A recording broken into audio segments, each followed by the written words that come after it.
Kosmonaut Sergei Krikalev diberi julukan, orang Uni Soviet terakhir di dunia. Sebab, ketika ia sedang berada di luar angkasa pada 1991, Uni Soviet dibubarkan. Coba bayangkan nasibnya, sangat-sangat mengerikan.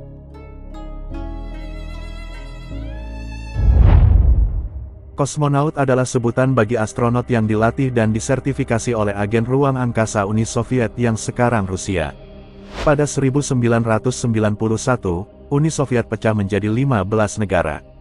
Perjalanan Krikalev tidak hanya mengungkap pengetahuan antariksa, tetapi juga menjadi saksi kejatuhan masa ruang angkasa dan akhir konflik ideologi di Perang Dingin Uni Soviet dan Amerika Serikat. Saat Uni Soviet bubar, Krikalev diberitahu bahwa ia tidak bisa pulang ke bumi. Sebab, negara yang mengurus kepulangannya sudah tidak ada.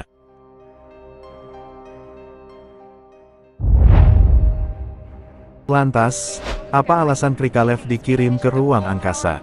Apa yang terjadi dengannya? Apakah ia bisa pulang ke bumi? Dan bagaimana? Simak video ini sampai selesai.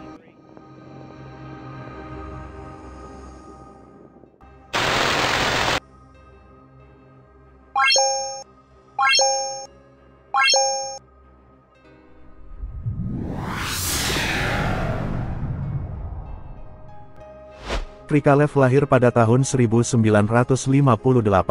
Ia lulus pada tahun 1981 dari jurusan teknik mesin. Kendati ibunya meminta agar ia menjadi dokter, Krikalev tetap mengejar cita-citanya sejak kecil untuk menjadi astronot. Krikalev berusia 33 tahun saat dikirim ke ruang angkasa. Ia merupakan seorang insinyur penerbangan. Misi luar angkasa Krikalev seharusnya berdurasi 5 bulan, pelatihan sebelumnya pun tidak mempersiapkan ia untuk bertahan hidup lebih lama dari 5 bulan. Namun kudeta di Uni Soviet pun terjadi.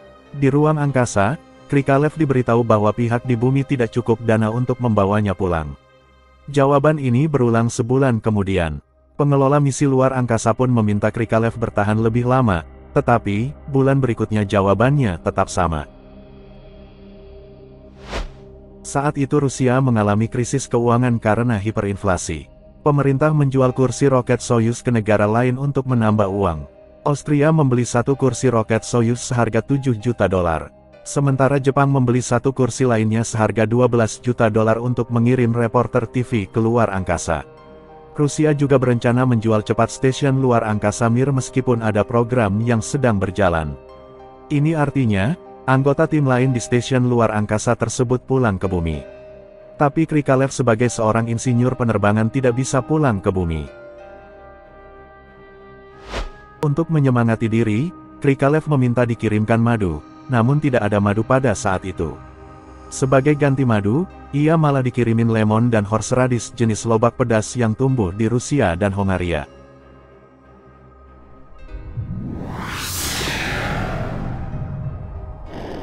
Di stasiun luar angkasa Uni Soviet, ada kapsul Raduga yang secara spesifik didesain untuk kembali ke bumi. Jika Krikalev menggunakannya maka ia bisa pulang ke bumi.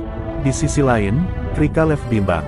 Jika ia pergi dari stasiun Mir, maka, saat itu adalah akhir dari stasiun luar angkasa tersebut. Sebab, tidak ada lagi orang yang akan merawatnya. Namun jika Krikalev bertahan di luar angkasa, maka, kesehatannya akan terancam. Salah satu resiko efek sampingnya adalah penyusutan massa otot, paparan radiasi, resiko kanker, dan kelemahan sistem imun dari hari ke hari. Alhasil, misi keluar angkasa Krikalev menjadi 10 bulan dari yang direncanakan 5 bulan. Selama di luar angkasa, Krikalev telah mengelilingi bumi 5.000 kali.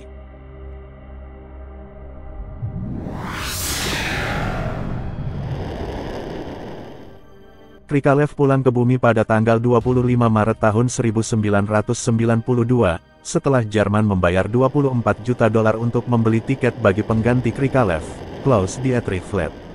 Krikalev pulang mengenakan pakaian luar angkasa dan patch bendera Uni Soviet di seragamnya. Wajahnya pucat dan berkeringat saat sampai di bumi. Ia dibantu berdiri tegak di tanah oleh 4 orang, ia juga diberi selimut bulu dan sup.